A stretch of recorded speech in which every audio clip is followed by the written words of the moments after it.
গুনার ফিরিস্তিগুলো একটা একটা করে স্বীকার করে আল্লাহরে বলেন, আল্লাহ আমি পাপী,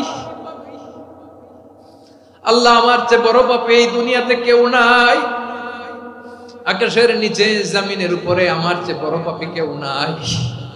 একটা একটা করে আল্লাহ স্বীকার করি আমি পাপী, সব পাপের স্বীকৃতি দিলাম। পৃথিবী না জানো আমি তো জানি, আমি কি পাপ করেছি, হায় আমার পাপের করলে বিচার, বাঁচার আমার নাই উপায়। দয়াময় তুমি মাফ করো আমায়, মাফ করো আমায়। আল্লাহ তাআলা যদি দয়া করে আমাদেরকে মাফ না করে, আমাদের বাঁচার কোনো উপায় নাই। আপনি কি ভেবেছেন আপনার নামাজ দিয়ে আপনি জান্নাতে যাবেন? আপনি তাহাজ্জুদ গুজার, সেজদা দিতে দিতে কপালে দাগ ফেলেছেন, এটা আপনারা জান্নাতে নেবে না। আপনি এলাকার সবচেয়ে বড় হাতেম তাই দানশীল, এই দানের ভরসায় বসে আছেন, কশিন কালো না। আমাদের নামাজ, আমাদের রোজা, আমাদের ইবাদত, এগুলোকে মিজানের পাল্লায় উঠালে কোনো ওজনই হবে না। তবে আমাদের একটা কৌশল জানা আছে, আমরা আল্লাহর রহমতের ভিখারি। আমরা সেদিন আগেই গুনার স্বীকৃতি দিয়ে দেব। আমরা বলবো, আল্লাহ তুমি প্রশ্ন করার আগে তোমার একটা কথা বলি, আমারে কিছু জিজ্ঞেস করো না, আমি সব করেছি। এমন কোন পাপ নাই যে পাপ আমারে দিয়ে হয় নাই। তোমার রহমত দিয়ে তুমি জান্নাতে পাঠাবা, তোমার দয়ায় জান্নাতে যেতে চাই, আমল দিয়ে না। পারবেন বলতে? কিয়ামতের দিন আমরা বলবো, আল্লাহ আমার আমল দিয়ে জান্নাত চাই না, আমি তোমার দয়া দিয়ে জান্নাত চাই। তোমার দয়া ছাড়া আমার কোনো উপায় নাই। কারণ আল্লাহ যদি বিচার করে, বাঁচার কারো উপায় নাই। আল্লাহ যদি বলে ফেলেন তুই এটা করলি কেন, ওখানে গেলি কেন, কোরআনে 1000 বার নিষেধ করলাম তারপরেও এই পাপে জড়ালি কেন, এরকম প্রশ্ন ছুড়ে দিলে আমার উত্তর আছে? বাঁচার কোনো উপায় আছে? রোজ হাসরে হে আল্লাহ আমার করোনা বিচার, আল্লাহ করোনা বিচার, বিচার চাহি না তব দয়া চাহি, এ গুনাহগার করোনা বিচার। আপনার আমল দিয়ে জান্নাতে যাবেন? কি দিয়ে যাবেন? আল্লাহর দয়া দিয়ে। আল্লাহর রহম আর দয়া ছাড়া কেউ জান্নাতের চেহারাও দেখতে পাবে না। আজকে আমরা যে টপিকটা নিয়ে আলোচনা করব সেটা হচ্ছে, আমরা যে জীবনে বিপদে পড়ি, আমরা বিপদে পড়লে আমাদেরকে উদ্ধার করে কে? আল্লাহ ছাড়া আমাদের বাঁচানোর কেউ আছে? উদ্ধার করার কেউ আছে? রক্ষা করার কেউ আছে? এজন্য বিপদে পড়লে আমরা চাইবো কার কাছে? আমাদের যাই দরকার হোক আমরা ফরিয়াদ করব কার কাছে? নাকি মাজারে যেয়ে চাবেন? মাজারে যেয়ে চাবেন? অনেকে তো মাজারে যেয়ে কপাল ঘষে, আছে না নাই? মাজারে যেয়ে সন্তান চায়, আছে? এই এলাকায় নাই, এলাকার লোকদের আকীদা খালেস আমি জানি। মাজারে যেয়ে কপাল ঘষে আর সন্তান চায়। আচ্ছা, মাজারে গেলে সন্তান পাওয়া যায়? আচ্ছা, মাজারে না গেলে যদি বাচ্চা না হতো, গরু ছাগলের যে বাচ্চা হয় ওরা কোন মাজারে মানত করে বলেন? কথা কি বুঝতেছেন? এই যে প্রতি বছর গরু ছাগল ভেড়া এগুলো যে বাচ্চা দেয়, এরা কোন মাজারে যে মানত করে? এজন্য চাইতে হবে একজনের কাছে, তিনি কে?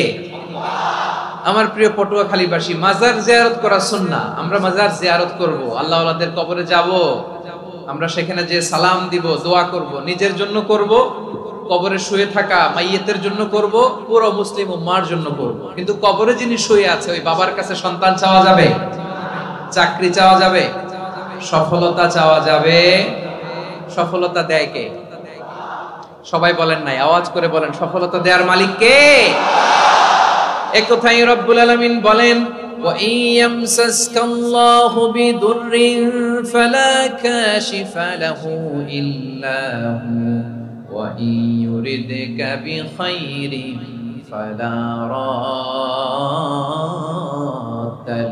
الفضل يصيب به من يشاء من عباده وهو الغفور الرحيم الله أكبر আল্লাহ বললেন ওয়া ইয়ামসাসকাল্লাহু বিদুররিন ফালা কাশিফা লাহু ইল্লা হু আল্লাহ যদি তোমাকে কোনো বিপদ স্পর্শ করায় আল্লাহ যদি তোমারে কোনো বিপদে ফেলে দেয় ওই বিপদ থেকে উদ্ধার করার তিনি ছাড়া আর কেউ নাই জোরে বলেন ঠিক কি না তিনি যদি কোনো বিপদে ফেলেন তিনি ছাড়া বিপদ থেকে উদ্ধার করার কেউ নাই আর তিনি যদি তোমার প্রতি কোনো অনুগ্রহ করতে চান ওই অনুগ্রহ ঠেকিয়ে দেওয়ার ক্ষমতাও কারো নাই আল্লাহ যদি আপনার সফলতা দিতে চায় পৃথিবীর কোন শক্তি ওই সফলতাকে থামাতে পারে এজন্য আল্লাহ বললেন খবরদার চিন্তার আকীদা খালিস করে নাও ওয়া ইয়ামসাসকাল্লাহু বিদুররিন ফালা কাশিফা লাহু ইল্লা হু আল্লাহ বিপদে ফেললে বিপদ থেকে উদ্ধার করার কেউ থাকে না আর আল্লাহ যদি তোমার প্রতি দয়া দেখাতে চান অনুগ্রহ করতে চান ওই অনুগ্রহকে প্রতিরোধ করার মতো ক্ষমতা কারো নাই তিনি তার বান্দাদের মধ্য থেকে যাকে ইচ্ছা তাকে দেন যত ইচ্ছা তত দেন তিনি ক্ষমাশীল তিনি মেহেরবান সুবহানাল্লাহ তিনি ক্ষমাশীল তিনি মেহেরবান তাহলে এই আয়াত থেকে আমরা বুঝতে পারলাম আমরা যদি বিপদে পড়ি আমাদেরকে কেউ বাঁচাতে পারে না আমার বাবা আমারে বাঁচাতে পারে হ্যাঁ আমার মা আমাকে বাঁচাতে পারে আমার বন্ধু আমারে বাঁচাতে পারে আমার দলের কর্মী আমাকে বাঁচাতে পারে আমার পীর সাহেব আমারে বাঁচাতে পারে আমার পটুয়াখালীর ভাইয়েরা খেয়াল রাখবেন বাঁচাতে পারে এক মহান সত্তা উদ্ধার করতে পারে এক মহান সত্তা চিৎকার করে বলুন তিনি কে আবার আল্লাহ বললেন আম্মাই ইউজিবুল মুত্তাররা ইযা দাআহু ওয়া ইয়াকশিফুস সুআ ওয়া ইয়াজআলুকুম খুলাফাআল আরদ আইলাহুম মা'আল্লাহ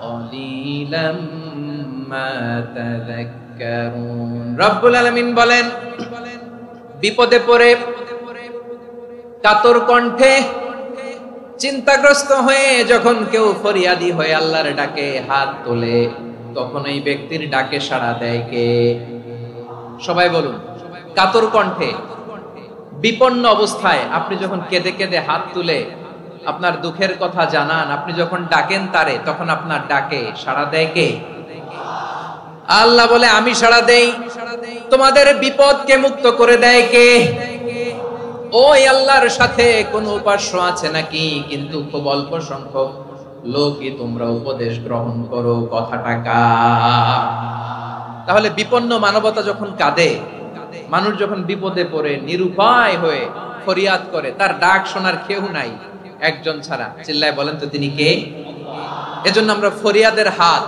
কার দিকে তুলবো প্রিয় পটুয়াখালী বলেন ফরিয়াদের দুটো হাত আমরা কার দিকে তুলবো এবং খেয়াল রাখতে হবে মাথার সাথে সেট করে নিতে হবে আল্লাহ ছাড়া আমাকে উদ্ধার করার কেউ নাই এই পৃথিবীতে কেউ আপন না প্রিয় ভাইরা বিপদে পড়লে বোঝা যায় কেউ আপন না আপন শুধু একজন মহান সত্তা তিনি কে এটা কি আপনারা খেয়াল রাখতে পারবেন হ্যাঁ বিপদে আপদে কেউ আমাদের বাঁচাতে পারে না তরাতে পারে না মুক্তি দিতে পারে না উদ্ধার করতে পারে না একমাত্র আমার প্রভু ছাড়া আল্লাহ ছাড়া চিল্লায় বলেন ঠিক কিনা এবং প্রিয় পটুয়াখালীর ভাইয়েরা মাথার সাথে এটা সেট করে নিতে হবে যে আমাদের পুরো জীবনটাই পরীক্ষা পুরো জীবনটাই কি the life is a test পুরো জীবনটাই পরীক্ষা এই জীবনে বিপদ আসবে আপদ আসবে পরীক্ষা আসবে সবার জীবনে এটা থাকে এক একজনের পরীক্ষা এক এক রকম আমার পরীক্ষা এক রকম মাসুদ ভাইয়ের পরীক্ষা এক রকম চৌধুরী সাহেবের পরীক্ষা এক রকম আপনার পরীক্ষা এক রকম ওনার পরীক্ষা আবার আরেক রকম পুরো পৃথিবীটাই পরীক্ষা ক্ষেত্র সবাই পরীক্ষা দিচ্ছি কিন্তু কারো পরীক্ষা প্রশ্নের সাথে কারোটার মিল নাই সুবহানাল্লাহ পড়বেন না পুরোটাই পরীক্ষা ক্ষেত্র সবাই পরীক্ষার্থী কিন্তু প্রশ্নপত্র একটার সাথে আরেকটা মিলে না one doesn't match the other একজনেরটার সাথে আরেকজনেরটা মিলে না কাউকে আল্লাহ তাআলা ধনী বানিয়ে পরীক্ষা করেন কি বানিয়ে কথা কি বুঝতেছেন নাকি কষ্ট হচ্ছে কষ্ট হচ্ছে আপনাদের? কাউকে আল্লাহ ধনী বানিয়ে পরীক্ষা করেন, আবার কাউকে আল্লাহ তাআলা গরিব বানিয়ে পরীক্ষা করেন, কাউকে আল্লাহ অসুস্থ বানিয়ে পরীক্ষা করেন। কেউ দেখবেন যে দুরারোগ্য ব্যাধিতে আক্রান্ত, ডাক্তার বলেছে আর সময় নাই, দুরারোগ্য ব্যাধি ক্যান্সার, যার নেই কোনো অ্যান্সার, তার জন্য পরীক্ষা হচ্ছে এই রোগ। আরেক লোক দেখবেন তার আবার রোগ বালাই নাই, মাশাআল্লাহ, তাকে আল্লাহ তাআলা আর্থিক দৈন্যতা, দারিদ্রতা দিয়ে পরীক্ষা করছেন। এরকম আছে না নাই? টাকা পয়সা নাই, দিন আনে দিন খায়, যা আছে তাতে চলে না, এটা তার জন্য পরীক্ষা। আবার আরেক শ্রেণীর লোক দেখবেন তাকে আল্লাহ অসুস্থতাও দেয় নাই, দারিদ্রতাও দেয় নাই, তার দাম্পত্য জীবনের সমস্যা আছে না নাই? স্ত্রী কথা শোনে না, অথবা ছেলে মেয়ে কথা শোনে না। তাহলে পরীক্ষা সবার জীবনে আছে, এক একজনের পরীক্ষাটা এক এক রকম। আল্লাহ তাআলা দেখতে চায় যে এই পরীক্ষার সময় আমরা কিরকম রেসপন্স করি, how to deal with the test, কিভাবে এই বিপদ আপদ পরীক্ষাগুলোকে আমরা হ্যান্ডেল করব, ডিল করব। এটা হচ্ছে আজকের আলোচনার বিষয়। বুঝতে পেরেছেন সবাই আমার প্রিয় ভাইরা? তাহলে পরীক্ষাময় আমাদের জীবন, বিপদ আপদ পরীক্ষা, এটা মানুষের পিছু ছাড়ে না। সবার জীবনে পরীক্ষা আছে, নবীদের জীবনেও পরীক্ষা ছিল। সাহাবারা জিজ্ঞেস করেছেন, ইয়া রাসূলুল্লাহ, আইয়ুন নাসি আশাদ্দু বালাআন ফিদ দুনিয়া, এই দুনিয়ার বুকে কাদের পরীক্ষা সবচেয়ে বেশি? বিশ্বনবী বলেছেন, আল আম্বিয়া, এই পৃথিবীতে সবচেয়ে বেশি পরীক্ষা আল্লাহ তাআলা নিয়ে থাকেন নবীদের। কাদের? নবীদের। সুম্মাল আমসাল ফাল আমসাল, এরপরে নবীদের পরের স্তরে যারা, তাদের পরীক্ষা। এরপরে তাদের পরের স্তরে যারা, তাদের পরীক্ষা। সিদ্দিকীনদের, শুহাদাদের, সালিহিনদের, আল্লাহওয়ালাদের। যার ঈমান যত মজবুত, তার জীবনে পরীক্ষাও তত বেশি। চিল্লায় বলেন ঠিক কিনা? তাহলে মুমিনরা, বিশ্বাসীরা, আমরা কি পরীক্ষা বিপদ আপদে ভয় পাই? হ্যাঁ, বিপদ দেখলে ভয় লাগে আপনাদের? ভয় লাগে? হ্যাঁ, না, মুমিনরা বিপদে ভয় পায় না, তারা হতাশ হয় না, সুবহানাল্লাহ, তারা নিরাশ হয় না। বিশ্বাসীরা হাল ছেড়ে দেয় না, তারা ভরসা রাখে একজনের উপর। চিল্লায় বলতে হবে তিনি কে? কারণ মুমিন জানে the grief isn't permanent, the test isn't permanent, the struggle in our life isn't permanent. আমাদের জীবনের দুঃখ, কষ্ট, স্ট্রাগল, এগুলো পার্মানেন্ট নয়। after every difficulties there is an ease, সব কষ্টের পরেই একটা সুখ আছে না নাই? রব্বুল আলামিন বলেন, ফা ইন্না মাআল উসরি ইউসরা, ইন্না মাআল উসরি ইউসরা, ভয় পেও না, চিন্তা করো না, কষ্টের সাথেই আমি রেখে দিয়েছি স্বস্তি। সুবহানাল্লাহ বলেন। মুমিন জীবনে বিপদ যত বেশি, কষ্ট যত বেশি, তার সামনে সফলতা তার চেয়েও বেশি। ঠিক কিনা বলেন? কারণ বিশ্বাসীরা জানে রাত্রি যত গভীর হয়, সুবহে সাদিকের সময় তত আগাতে থাকে। গর্ভবতী নারীর পেটের ব্যথা যত বাড়তে থাকে, ঘরে নতুন মেহমান আগমনের সময় ঘনাতে থাকে। মুমিনদের উপর বিপদ, অত্যাচার, আপদ, পরীক্ষা যত বাড়তে থাকে, কালেমার পতাকা উড্ডয়নের সময় কাছে আসতে থাকে। বিশ্বাসীদের এগুলো হিসাব মিলানো অনেক আগে, এগুলো অনেক আগে হিসাব মিলানো। দুঃখের আধার শেষে সুখের আলো মিটি মিটি হাসে। চিল্লায় বলেন ঠিক কিনা? দুঃখের আধার শেষে আলোর প্রভাত হাসে, হতাশার কালো মেঘে যায় গো ভেসে, হতাশার কালো মেঘে যায় গো ভেসে। দুঃখের আধার শেষে আলোর প্রভাত হাসে, হতাশার কালো মেঘে যায় গো ভেসে, হতাশার কালো মেঘে যায় গো ভেসে। কোরআনের পাতায় পাতায় দেখো, ঈমানের পথ ঢাকা ব্যথার কাটায়। কোরআনের পাতায় পাতায় দেখো, ঈমানের পথ ঢাকা ব্যথার কাটায়। ভেঙে পড়ো না কভু হতাশ হয়ে, ভেঙে পড়ো না কভু হতাশ হয়ে। জ্বলে পুড়ে খাঁটি সোনা হও গো শেষে, জ্বলে পুড়ে খাঁটি সোনা হও গো শেষে। দুঃখের আধার শেষে আলোর প্রভাত হাসে, হতাশার কালো মেঘে যাই গো ভেসে, হতাশার কালো মেঘে যাই গো ভেসে। ঠিক কিনা বলেন? দুঃখ যত বেশি, পরীক্ষা যত বেশি, কষ্ট যত বেশি, সুখের সময় তত কাছাকাছি চিল্লায় বলতে হবে ঠিক কিনা। এজন্য মুমিন জীবনে পরীক্ষা বেশি, মুমিনদের হতাশা নাই। মুমিনরা নিরাশ হয় না, হতাশ হয় কাফিররা। মুমিনরা কখনো হাল ছেড়ে দেয় না, মুমিনরা ভরসা রাখে একজনের উপর, তিনি কে? তাহলে আমার প্রিয় পটুয়াখালীবাসী, বিপদ থাকবে, পরীক্ষা থাকবে, এই বিপদ থেকে আমাদেরকে উদ্ধার করবেন একজন, তিনি কে? আমরা শুধু আল্লাহর উপরই ভরসা রাখবো। রাজি আছেন তো? চাইবো একজন সত্তার কাছে, আওয়াজ করে বলুন তিনি কে? একজন সত্তার কাছে চাইবে। বিশ্বনবী ওনার চাচাতো ভাই আব্দুল্লাহ ইবনে আব্বাস রাদিয়াল্লাহু তাআলা আনহুকে বললেন, ইয়া আব্দুল্লাহ ইবনুল আব্বাস, হে আব্দুল্লাহ ইবনে আব্বাস, ইদা সাআলতা ফাসআলিল্লাহ, যখন চাইবে আল্লাহর কাছে যাও। ও আব্দুল্লাহ, যখন চাইবা আল্লাহর কাছে চাও। ওয়া ইদা ইসতাআনতা ফাসতাইন বিল্লাহ, যখন সাহায্য চাইবা আল্লাহর কাছে ফরিয়াদ করো। জেনে রেখো ও আব্দুল্লাহ, ওয়া'লাম আন্নাল উম্মাতা লাউ ইজতামাআত আলা আন ইয়ানফাউকা বিশাইইন লাম ইয়ানফাউকা ইল্লা বিশাইইন ক্বাদ কাতাবাহু আল্লাহু লাক। ও আব্দুল্লাহ, জেনে রেখো, মনে রেখো, গোটা বিশ্বের সবাই মিলে যদি তোমার উপকার করতে চায় ততটুকুই তারা করতে পারবে যতটুকু আল্লাহ তোমার নসিবে সেটা লিখে রেখেছে। ঠিক কিনা বলেন?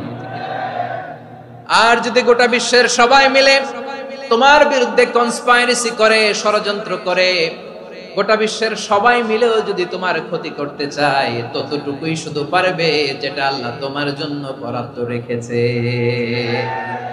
যতটুকু আল্লাহ তাআলা তোমার জন্য বরাদ্দ রেখেছে অতটুকুই ক্ষতি করতে পারবে, আর এক চুল বেশিও করতে পারবে না, কমও করতে পারবে না। চিল্লায় বলেন ঠিক কিনা? এজন্য আমরা চাইবো কার কাছে? সবাই বলেন নাই, আওয়াজ করে বলেন কার কাছে? সব সময় আমরা আল্লাহর কাছে চাইবো, বিপদে আপদে, সুখে দুঃখে, সচ্ছল অবস্থায় অসচ্ছল অবস্থায়, পরাজয়ের সময় বিজয়ের সময়, সব সময় আমরা ভরসা রাখবো কার উপর? সবাই বলুন।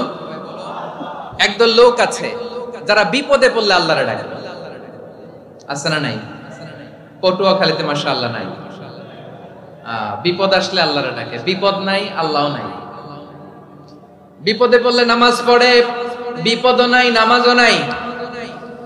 বিপদে পড়লে জিকির করে, বিপদ যখন চলে যায় ওদের জিকিরও বন্ধ হয়ে যায়। এরকম আছে না নাই? কিছু লোক দেখবেন পরীক্ষা আসলে নামাজ পড়ে, আছে আছে। জেনজি আওয়াজ করো, এরকম আছে? এই কমন পড়ে গেছে, কমন পড়ছে। দেখবেন পরীক্ষার সময় নামাজ পড়ে, পরীক্ষাও নাই নামাজও আছে। এরকম কিছু লোক আছে অসুস্থ হলে আল্লাহরে বড্ড ভালোবাসে, আল্লাহরে খুব ডাকে। অসুস্থ হইলে অসুস্থতাও নাই, আল্লাহ স্মরণও নাই। দেখবেন কিছু লোক নির্বাচন আসলে খুব আল্লাহওয়ালা হয়ে যায়, তখন দেখবেন মাথার মধ্যে হেজাব লাগায়, পাঞ্জাবি লাগায়, আল্লাহওয়ালা হয়ে যায়। নির্বাচনও নাই, এরপরে আল্লাহর কথাও নাই। আছে না নাই? না, এরকম হওয়া যাবে না। সব সময় আমরা আল্লাহরে ডাকবো, বিপদে আপদে সব সময় ভরসা রাখবো আমরা একজনের উপর। আওয়াজ করে বলেন তিনি কে? এ কথাই আল্লাহ তাআলা আমাদের চোখে আঙ্গুল দিয়ে জানিয়ে দিলেন, ফাইদা রাকিবু ফিল ফুলকি দা'আউল্লাহ মুখলিসিনা লাহুদ্দিন ফালাম্মা নাজ্জাহুম ইলাল বাররি ইযা হুম ইউশরিকুন। আল্লাহ বলে একদল লোক আছে, তারা যখন নৌযানে চড়ে, জলযানে চড়ে, সাগরের মধ্যে যখন জাহাজে চড়ে, লঞ্চে চড়ে, তারা যখন তুফানের সম্মুখীন হয় তখন তারা আল্লাহরে বড্ড বেশি ডাকে, একান্ত ভাবে ডাকে, বিশুদ্ধ চিত্তে ডাকে। আবার তুফান থেকে তাদেরকে সেফ জোনে নিয়ে, নিরাপদ জোনে নিয়ে যখন বন্দরে আমি আল্লাহ তাদেরকে ফিরিয়ে দেই, ওই লোকগুলো আবার আমি আল্লাহর সাথে শিরিক করে। এরকম আছে না নাই? জাহাজে উঠছে, সাগরের মাঝখানে তুফান, ওই সময় দেখবেন আল্লাহ কারে কয়? এই কথা তো আপনাদেরকে বোঝানো সহজ, আপনারা তো নদীর দেশের মানুষ। লঞ্চে চড়েন নাই কারা কারা দেখি? লঞ্চে চড়ছেন? হ্যাঁ, লঞ্চে চড়ে নাই এরকম একজনও নাই এখানে। আচ্ছা, লঞ্চে উঠছেন কে কে দেখি? মাশাআল্লাহ মাশাআল্লাহ মাশাআল্লাহ, ঠিক আছে, আপনাদের বোঝানো সহজ। আচ্ছা, লঞ্চে উঠে তুফানের সম্মুখীন হয়েছেন, জলোচ্ছ্বাস সবাই? মাশাআল্লাহ। তো এই ওয়াজ তো আপনাদের মুখস্থ, ঠিক কিনা বলেন? আমার বলার দরকার নাই, বলেন। মাঝ নদী, তুফান, জলোচ্ছ্বাস, জলের মধ্যে উচ্ছ্বাস, ঢেউ, টর্নেডো, সাইক্লোন, মেঘের ঘনঘটা, পরিবেশ ঘুটঘুটে অন্ধকার, লঞ্চ একবার এদিকে আরেকবার ওইদিকে, ভিতরে কি অবস্থা হয় বলেন তো? হ্যাঁ, তখন মুসলিম আল্লাহর ডাকে, হিন্দু আল্লাহর ডাকে, ঠিক কিনা বলেন? আস্তিক আল্লাহর ডাকে, নাস্তিক আল্লাহর ডাকে, ঠিক কিনা? লঞ্চের ভেতর, স্টিমারের ভেতর কান্নারে রোল পড়ে যায়, চিৎকারের রোল পড়ে যায়, সবার মুখ দিয়ে শুধু একটা আওয়াজ, লা ইলাহা লা ইলাহা লা ইলাহা সুবহানাল্লাহ আলহামদুলিল্লাহ লা ইলাহা। আল্লাহ নামের জিকির করবে যারা, আল্লাহর কাছে প্রিয় তারা, আল্লাহর কাছে প্রিয় যারা, জান্নাতে প্রবেশ করবে তারা, জোরে লা ইলাহা লা ইলাহা ইল্লাল্লাহ লা ইলাহা ইল্লাল্লাহ মুহাম্মাদুর রাসূলুল্লাহ সাল্লাল্লাহু আলাইহি ওয়াসাল্লাম। আমার প্রিয় পটুয়াখালীবাসী, তাহলে লঞ্চের ভেতরে যখন আমরা তুফানের মধ্যে পড়ি, তখন সবাই মিলে আমরা একটা নামের জিকির করি। নামটা কার? মুসলমানেরাও ডাকে, হিন্দুরাও ডাকে, আস্তিকও ডাকে, নাস্তিকও ডাকে, সবাই ডাকে একজনকে। তিনি কে? আবার দেখবেন ওই আল্লাহ তুফানের পরে, ঝড়ের পরে ওই লঞ্চটাকে যখন সদর ঘাটে ফিরিয়ে দেয়, আবার আমরা নাফরমানি শুরু করে দেই। সে কোথায় আল্লাহ বললেন, ফাইদা রাকিবু ফিল ফুলকি দা'আউল্লাহ মুখলিসিনা লাহুদ্দিন ফালাম্মা নাজ্জাহুম ইলাল বাররি ইযা হুম ইউশরিকুন। সাগরে যখন তুফানে পড়ে আমি আল্লাহর ডাকে, আবার আমি আল্লাহ যখন বাঁচিয়ে দেই, আবার আমি আল্লাহর সাথে শিরিক শুরু করে। আমরা কি এরকম হতে চাই নাকি? এরকম করবেন? হ্যাঁ না, আমরা তুফানে পড়লেও আল্লাহরে ডাকি, আবার বাঁচায় দেওয়ার পরেও ডাকি কারে? আল্লাহকেই ডাকি। বিমানের মধ্যে মাঝে মাঝে দেখবেন যে এয়ার টার্বুলেন্স হয়, জানেন? এয়ার টার্বুলেন্স জানেন তো? মাঝে মাঝে বিমানটা বাউন্সিং করে, বাম্পি, ভেরি বাম্পি ওয়েদার। শুনেন নাই?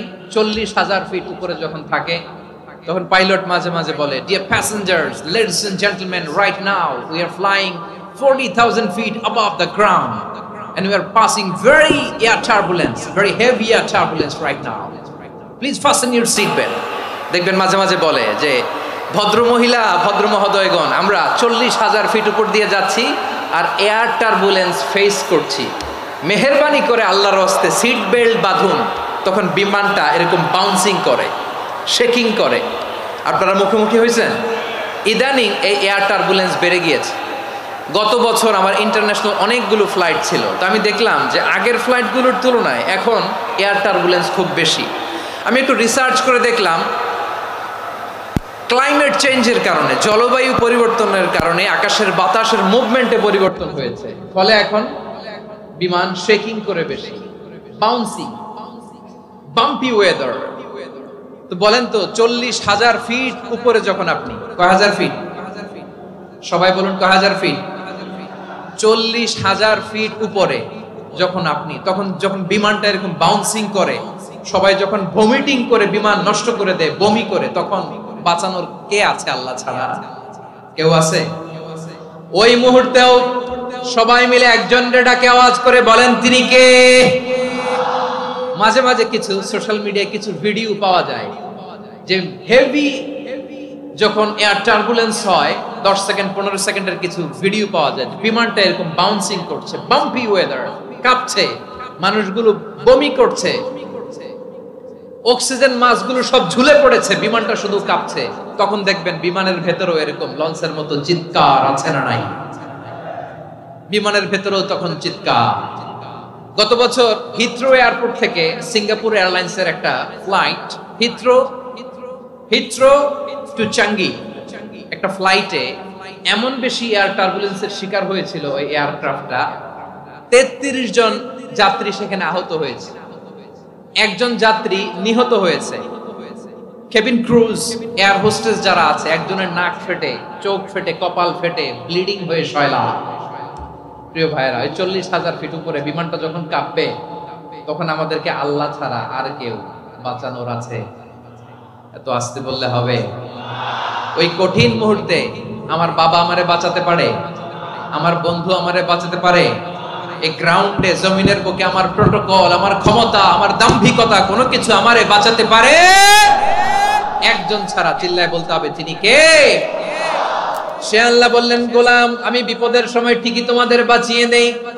ওই বিমানের ভেতরে 40,000 ফিট উপরে যখন তোমরা এয়ার টার্বুলেন্সের শিকার হও, তখন নাস্তিকও আল্লাহরে ডাকে, হিন্দু আল্লাহরে ডাকে। জোরে বলেন ঠিক কিনা? আবার বিমানটা যখন শান্ত হয়ে যায়, একটু পরেই বিমানের স্ক্রিনের মধ্যে হিন্দি সিনেমা খোঁজে। বিমানের স্ক্রিনে কিন্তু বিশাল ওখানে আফলাম ফিল্মের একেবারে বোঝাই করা। বিমানটা শান্ত হলে আবার হিন্দি সিনেমা দেখা শুরু করে। একটু আগে ডাকছিল কারে? দেখবেন বাংলাদেশে আমাদের ক্রিকেটাররা যখন অন্য কোনো দেশের সাথে খেলে, অনেক সময় এমন হয় বল বাকি একটা, রান দরকার 6টা। বল বাকি কয়টা? পটুয়াখালী বোঝে নাই বোধহয়। বল বাকি কয়টা? রান দরকার। আপনি দেখবেন ক্যামেরাম্যান তখন গ্যালারিতে খালি দেখায় দর্শকদের যে কি অস্থিরতা। হিপ হপ স্টাইলের মেয়েটা, যে মেয়েটার ওড়না এতক্ষণ ছিল গলায়, এতক্ষণ কই ছিল, ওই মেয়েটা দেখবেন ওড়নাটা টেনে মাথায় দিয়ে এরকম মুনাজাত ধরতেছে, আল্লাহ আল্লাহ, একটা সক্কা, আল্লাহ আল্লাহ, আমার লাল সবুজের পতাকারে তুমি অপমানিত কইরো না আল্লাহ, ইন্ডিয়ার সাথে আমাদের খেলা আল্লাহ আল্লাহ, একটা সক্কা, একটা। পুরো খেলা জুড়ে এই মেয়ের ওড়না ছিল গলায়, কিন্তু যখন 1 বলে 6 রান দরকার, ওড়না চলে আসছে কোথায়? মাথায়। আবার মুনাজাত আছে না নাই? ঠিকই বাংলাদেশের দামাল ছেলে এমন এক শট মারলো, বল চলে গেল স্টেডিয়ামের বাইরে, ছক্কা, জিতে গেলাম আমরা। পুরো স্টেডিয়াম জুড়ে চিৎকার, হই হুল্লোড়, মौज মাস্তি। যেই মেয়েটা মাথার মধ্যে ওড়না দিয়ে এতক্ষণ সুবহানাল্লাহ সুবহানাল্লাহ বলে আল্লাহর কাছে দোয়া করেছে, ওই মেয়ে এখন আবার ওড়না ফেলে দিয়ে নাচা শুরু করে দিয়েছে। তাহলে আল্লাহর ভয়, আল্লাহর প্রতি আস্থা, বিশ্বাস, ভালোবাসা, এটা কি ক্ষণিকের জন্য? মানে আমার যখন লাগবে তখন আল্লাহর ইউজ করব নাকি? হ্যাঁ, বিপদে আপদে, সুখের সময় দুঃখের সময়, সচ্ছল অসচ্ছল অবস্থায় বিশ্বাসীরা ভরসা রাখে একজনের উপর। চিৎকার করে বলো পটুয়াখালী তিনি কে? সে আল্লাহ বললেন, গোলাম মনে করো না জাহাজ থেকে সদরঘাটে ভিড়িয়ে দিলাম তুমি নিরাপদ হয়ে গেছো, মনে করো না 40,000 ফিট থেকে সেফ ল্যান্ডিং এর পরে এয়ারপোর্টে নেমে গেলেই তুমি নিরাপদ হয়ে গেছো। ও মিয়া, বিপদ কি শুধু সাগরে আর আকাশে? ঘরের বিপদও, ঘরের ভেতরও বিপদ আসতে পারে কি পারে না? এজন্য সূরা মুলক আল্লাহ বললেন, আমিনতুম মান ফিস সামাই আন ইয়াখসিফা বিকুমুল আরদা ফাইদা হিয়া তামুর। তোমরা কি ভাবছো তোমরা নিরাপদ? সাগরের মধ্যে তুফান, আল্লাহ আল্লাহ ডাকলাম, সদরঘাটে যেয়ে পড়ছি, বাইসা গেছেন তো আপনি। আর পাবে আপনারে আল্লাহ? আল্লাহর তো সাগরের মাঝখানে তো আল্লাহ আপনারে পাইছিল, আর তো পাবে না। আর পাবে আপনারে? আর আল্লাহ ধরতে পারবে আপনারে? ঘরের ভেতরও বিপদ দিয়ে আটকাতে পারে কে? 5 স্টার 7 স্টার হোটেলের ভেতরও আমাকে বিপদের মধ্যে ফেলে দিতে পারেন কে? আল্লাহ বললেন তোমরা কি ভেবেছো তোমরা নিরাপদ? আমি চাইলে ল্যান্ডস্লাইডস, ভূমি ধস দিয়ে 1 লক্ষ 1 মুহূর্তে নিয়ে যেতে পারি। এক সুনামি দিয়ে থাপ্পড় মেরে 3 লক্ষ সাগরের ভেতরে ঢুকায় দিতে পারি। 1 সেকেন্ডও লাগে না আমার। أم أمنتم من في السماء أن يرسل عليكم حاصبا فستعلمون كيف نذير। আল্লাহ চাইলে আকাশ থেকে পাথর বৃষ্টি নাজিল করতে পারেন কি পারেন না? এই মুহূর্তে এখানে ভূমিকম্প দিতে পারেন কি পারেন না? আচ্ছা, ভূমিকম্প যখন হয় আমাদের কারো হুঁশ থাকে? আপনি মনে করছেন আমরা সাধারণ মানুষ, আমরা দৌড় দেই, আর প্রেসিডেন্ট প্রধানমন্ত্রী ওনারা বুঝি খাটে শুয়ে থাকে? কথা বুঝে নাই বোধহয়। ভূমিকম্প, আর্থকোয়েক যদি হয়, বাঁচার জন্য আমরা কি করি? হয় খাটের তলায়, ডাইনিং টেবিলের নিচে, উপরে শক্ত কিছু আছে এটার নিচে, অথবা ঘর থুইয়া দেও দৌড়। তো প্রধানমন্ত্রী উনি কি করে? প্রেসিডেন্ট উনি কি করে? হ্যাঁ, উনি খাটের মধ্যে যে শুয়ে থাকে নাকি? উনিও দৌড়, সাধারণ মানুষও দৌড়, প্রধানমন্ত্রীও দৌড়, বাড়িওয়ালাও দৌড়, ভাড়াটিয়াও দৌড়, সবাই দৌড়। নাকি ভাড়াটিয়ারা বাড়ি থুইয়া দৌড়, বাড়িওয়ালারা আর বেরোয় না? এরকম? তাহলে যে কোনো মুহূর্তে ভূমিকম্প দিয়ে নাস্তানাবুদ করতে পারে কে? আমার প্রিয় ভাইয়েরা, আমরা নিরাপদ নই, আমরা তার দয়ায় বেঁচে আছি। কার দয়ায়? এজন্য আল্লাহ বললেন, গোলাম যে কোনো মুহূর্তে বিপদ দিয়ে তোমাদেরকে নাস্তানাবুদ করতে পারি। বিশ্বাসী বলে যদি নিজেকে দাবি করো, সব সময় ডাকতে হবে একজন সত্তাকে। বলেন তিনি কে? এই কথা ক্লিয়ার? এই সবগুলো উদাহরণ শেষে সবার কাছে ক্লিয়ার হয়েছে না যে বিপদ থেকে, আপদ থেকে, পরীক্ষা থেকে, ক্যালামিটি থেকে আমাদেরকে কেউ বাঁচাতে পারে না একজন সত্তা ছাড়া। আবারও বলেন তো তিনি কে? ক্লিয়ার? হ্যাঁ, সবাই বুঝতে পারছেন? আচ্ছা, এবার আমরা দেখি বিষ্ণু ঈসা ইসলামের জীবনে বিপদ আপদ ছিল কিনা। উনি বিপদ আসলে কিভাবে ডিল করতেন, বিপদ আসলে কোন দোয়া পড়তে হয়, কিভাবে ফরিয়াদের হাত উত্তোলন করতে হয়, কিভাবে রবের দরবারে নতজানু হয়ে ফরিয়াদ করতে হয়, এটা জানার দরকার আছে না নাই? আসুন আমরা বিষ্ণুনবীর জীবনী থেকে দেখি বিপদ আসলে উনি কি করতেন। বিপদ আসলেই প্রথমে বিষ্ণু ঈসা ইসলাম একটা দোয়া পড়তেন। কি পড়তেন? তিনি পড়তেন ইন্না লিল্লাহি ওয়া ইন্না ইলাইহি রাজিউন। নিশ্চয় আমরা আল্লাহর জন্য, নিশ্চয় আমরা কার দিকে ফিরবো ভাই? আবার কার দিকে ফিরবো? আওয়াজ করে বলুন তো, আমরা এসেছি কার কাছ থেকে, আবারও ফিরে যাব কার কাছে? এজন্য বিষ্ণুই পড়ছেন ইন্না লিল্লাহি ওয়া ইন্না ইলাইহি রাজিউন। নিশ্চয় আল্লাহর জন্য, ওই আল্লাহর দিকেই আমরা ফিরে যাব। তারপরে বিষ্ণুই পড়তেন আল্লাহুম্মা আজুরনি ফি মুসিবাতি ওয়াখলুফ লি খায়রাম মিনহা। একসাথে প্রথমে পড়তেন ইন্না লিল্লাহি ওয়া ইন্না ইলাইহি রাজিউন, তারপর পরে পড়তেন আল্লাহুম্মা আজুরনি ফি মুসিবাতি ওয়াখলুফ লি খায়রাম মিনহা। মানে আল্লাহ, এই যে আমি বিপদে ধৈর্য ধারণ করলাম, এটার সব তুমি আমার দাও, আর যেটা হারালাম এর চেয়ে ভালো কিছু দিয়ে মেকআপ করে দিও, ভালো কিছু দিয়ে বদল করে দিও। সুবহানাল্লাহ পড়েন। তাহলে বিপদ আসলে আমরা কি পড়ব? কথা বলেন। এই যে আমি শুয়েছিলাম, নাশিদ গাচ্ছিল ওরা, এদেশে পরস্পরে দেখা হলে দেয় সালাম, এদেশে আমজনতার হৃদয় জুড়ে পাক কালাম, এদেশে বিপদ এলে সর্বজনে সর্বক্ষণে দোয়া পড়ে ইন্না লিল্লাহ। কি পড়ে? সুবহানাল্লাহ সুবহানাল্লাহ সুবহানাল্লাহ সুবহানাল্লাহ। এদেশে আজান শুনে সূর্য ওঠে শহর গ্রামে, এদেশে আজান শুনে সূর্য ডুবে সন্ধ্যা নামে, এদেশে সকল কাজে সবাই বলে বিসমিল্লাহ, এদেশে ভালো কিছু দেখে শুনে হাসি মুখে সবাই বলে মাশাআল্লাহ। সুবহানাল্লাহ পড়ে। তাহলে বিপদ এলে আমরা কি পড়ি? কথা বুঝলে সবাই উত্তর দিতে হবে। বিপদ এলে কি পড়ি? তাহলে বিপদ এলেই আমরা এখন থেকে ইন্না লিল্লাহ পড়ব, নাকি হাই হুতাশ করবেন? একদল আছে হাই হুতাশ করে, হায় আল্লাহ রে মোর কি হইল রে, মুই কি হরমু রে, মুই কমবে যামু রে। আছে না নাই? এরকম বিলাপ করতে নিষেধ করেছেন বিশ্বনবী। কি করব, কই যাব, কি হবে, হায় হায়, এরকম হাহুতাশ আছে না নাই? বিশ্বাসীরা হাহুতাশ করে না, তারা ইন্না লিল্লাহ পড়ে। কি পড়ে? মনে থাকবে?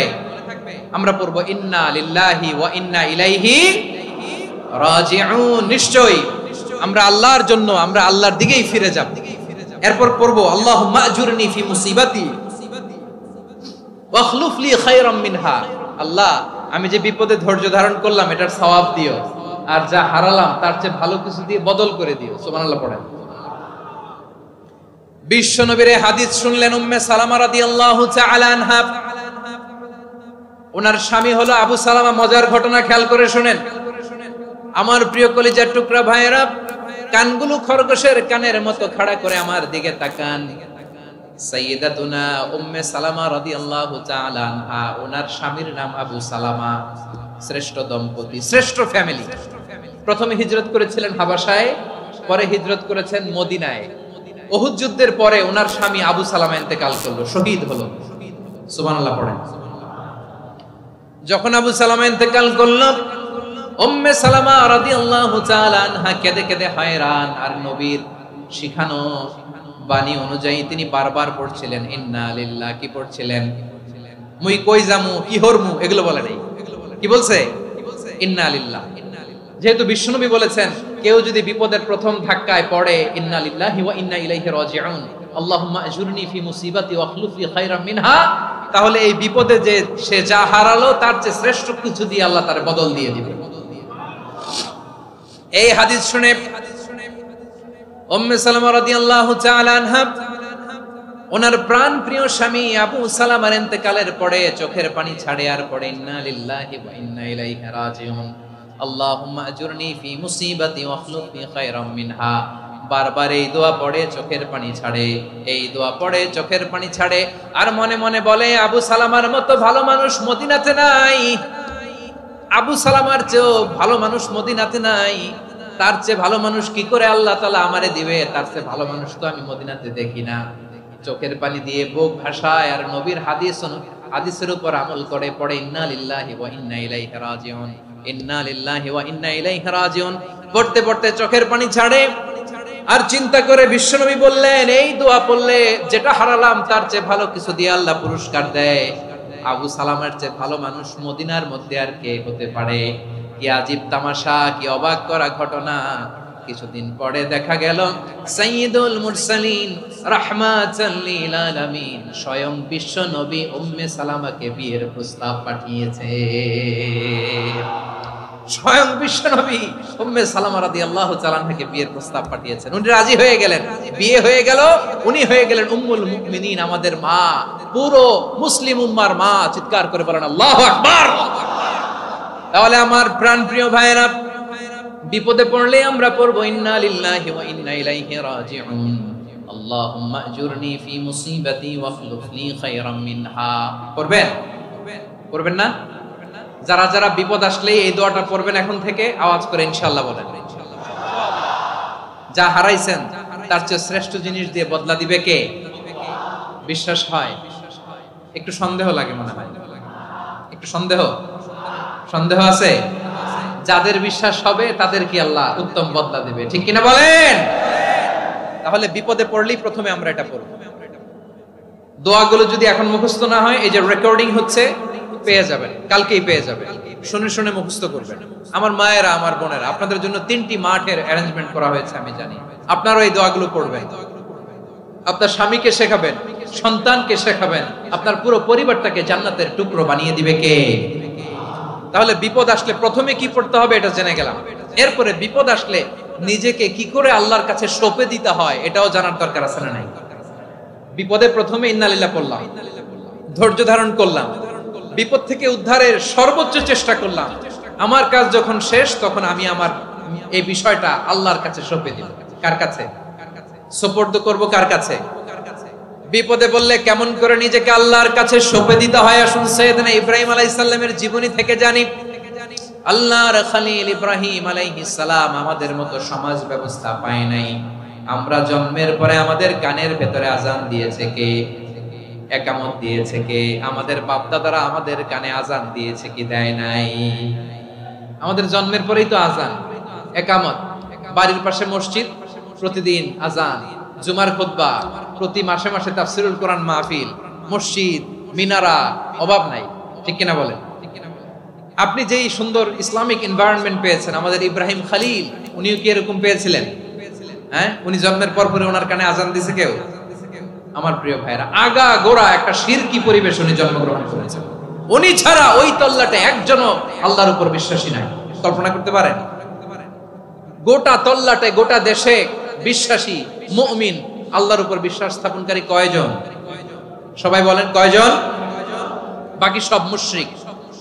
বাকি সব মুশরিক নিজের সাথে নিজে শক্ত বোঝাপড়া করে, অ্যানালজি করে, সেলফ কনভারসেশন করে উনি মহা সত্যের সন্ধান পেয়েছে।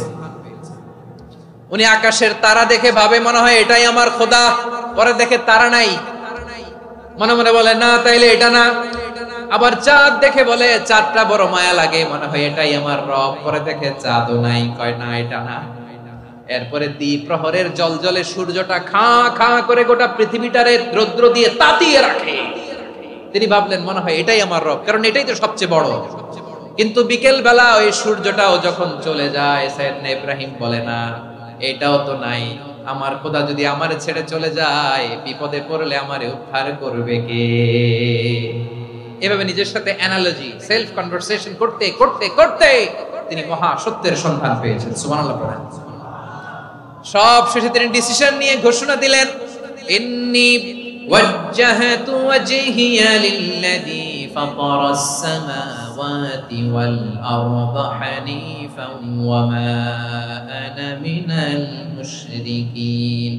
নিশ্চয় আমি এমন সত্তার দিকে মনোনিবেশ করলাম, মুখাপেক্ষী হলাম, যিনি আকাশ বানিয়েছেন, জমিন বানিয়েছেন, আমি মুশরিক নই। সুবহানাল্লাহ। পারতেন? আপনি পারতেন? কেউ নাই, লক্ষ লক্ষ মুশরিক, আপনি একা। ওনার মতো এরকম বিচক্ষণতা দিয়ে আল্লাহরে খুঁজে পাইতে পারতেন আপনি? কি নবী ছিল, আল্লাহকে খুঁজে পেয়েছে। যখন আল্লাহর ইবাদত শুরু করলো, এই কথা ছড়ায় পড়লো চারদিকে। নমরুদ সাইয়েদনা ইব্রাহিমকে ডেকে পাঠালেন। নমরুদ বলে, ইব্রাহিম তুমি নাকি মূর্তির পূজা না করে কোন নতুন রবের ইবাদত করো, কে তোমার রব? সাইয়েদনা ইব্রাহিম বললেন, রব্বি আল্লাযী ইউহয়ী ওয়া ইউমীত, আমি এমন রবের ইবাদত করি যিনি জীবন দেন, যিনি মৃত্যু দেন। নমরুদ বলে, তাই নাকি? তোমার রব জীবন দেয়, মৃত্যু দেয়, আর এটা তো আমি দেই, আমিও তো জীবন দেই, আমিও তো মৃত্যু দেই। সাইয়েদনা ইব্রাহিম বললেন, কেমন করে তুমি জীবন দাও, মৃত্যু দাও, একটু দেখাও তো। নমরুদ জেলখানা থেকে দুজন কয়েদিকে ডেকে আনলো। কয়েদি এনে অর্ডার করলো, একটাকে এখনই শিরোচ্ছেদ, হেড অফ, ডেথ পেনাল্টি, মৃত্যুদণ্ড দেয়া হলো, ফিনকি দিয়ে রক্ত বের। নমরুদ বলে, দেখো দুজনকে ধরে আনলাম, একজন কয়েদিকে দিলাম ডেথ পেনাল্টি, মৃত্যুদণ্ড, ওরে মৃত্যু দিলাম। আরেকজন যে দাঁড়িয়ে আছে, চাইলে ওরেও আমি মৃত্যুদণ্ড দিতে পারি, কিন্তু না, ওরে আমি দিব না, ওরে আমি বাঁচায়া দিলাম, ছেড়ে দিলাম, মানে জীবন দিলাম। দেখো ইব্রাহিম, তোমার চোখের সামনে একজন যে মৃত্যু দিলাম, আরেকজন যে জীবন দিলাম। আপাত দৃষ্টিতে তাই তো, একজন রে তো জীবন দিল, আরেকজন রে মৃত্যু দিল। সাইয়েদনা ইব্রাহিম এবার বিপাকে পড়ে গেলেন। কিন্তু এক একজন নবীকে আল্লাহ এমন উইজডম বিচক্ষণতা দিয়ে এই জমিনে পাঠিয়েছেন, মুহূর্তের মধ্যে আল্লাহর খলিল ইব্রাহিম বললেন, ফাইন্নাল্লাহা ইয়াতি বিশ-শামসি মিনাল মাশরিকি ফাতি বিহা মিনাল মাগরিব ফাবুহিতাল্লাযী কাফার। আল্লাহর খলিল ইব্রাহিম বললেন, নমরুদ বুঝলাম তুমি জীবন দাও, মৃত্যু দাও, দেখলাম, কিন্তু আমার রব, আমার আল্লাহ প্রতিদিন সকালবেলা উষা লগ্নে ওই পূর্ব দিগন্ত থেকে সূর্যটাকে উদিত করেন, সাঁঝের বেলা, বিকেল বেলা, কুথুরি লগ্নে, সন্ধ্যা বেলা ওই দ্বিপ্রহরের জল জলে সূর্যটাকে পশ্চিম দিগন্তে ডুবিয়ে দেন। মানে সকালবেলা পূর্ব দিক থেকে উদিত করা সূর্যটাকে পশ্চিম দিকে বিকেলে তিনি ডুবিয়ে দেন। তুমি যদি পারো ওই সূর্যটাকে পশ্চিম দিক থেকে উদিত করে পূর্ব দিকে ডুবিয়ে দাও। সুবহানাল্লাহ পড়বেন না? দেখেন, ইনস্ট্যান্ট ইন্টেলেক্ট, মুহূর্তে বিচক্ষণতা, উইজডম কাকে বলে? নমরুদ পারবে? নমরুদের বাপ পারবে? ওর দাদা, ওর 14 গোষ্ঠী, গোটা বিশ্বের সব ক্ষমতাধর রাষ্ট্রনায়করা একসাথে হলে পারবে? ফাবুহিতাল্লাযী কাফার পারে নাই, ব্যর্থ হয়েছে। এবার তেলে বেগুনে জ্বলে উঠেছে, রেগে মেগে আগুন বলে ফালকুহু ফিল জাহিম।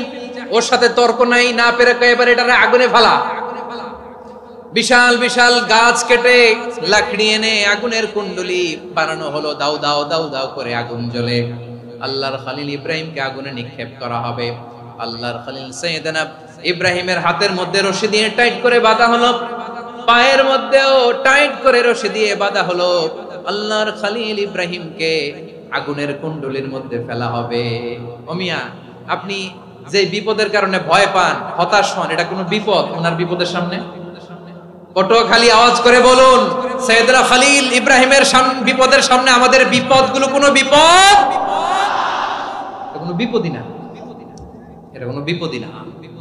হাত পা বেঁধে টাইট করে নিক্ষেপ করা হবে, সিম্পলি ফেলা যাবে না, কারণ দাও দাও করে দ্য ব্লেজিং ফায়ার, এমন আগুনের কুণ্ডলি কাছে যাওয়া যায় না, আগুনের উত্তাপে নিক্ষেপ করা হবে।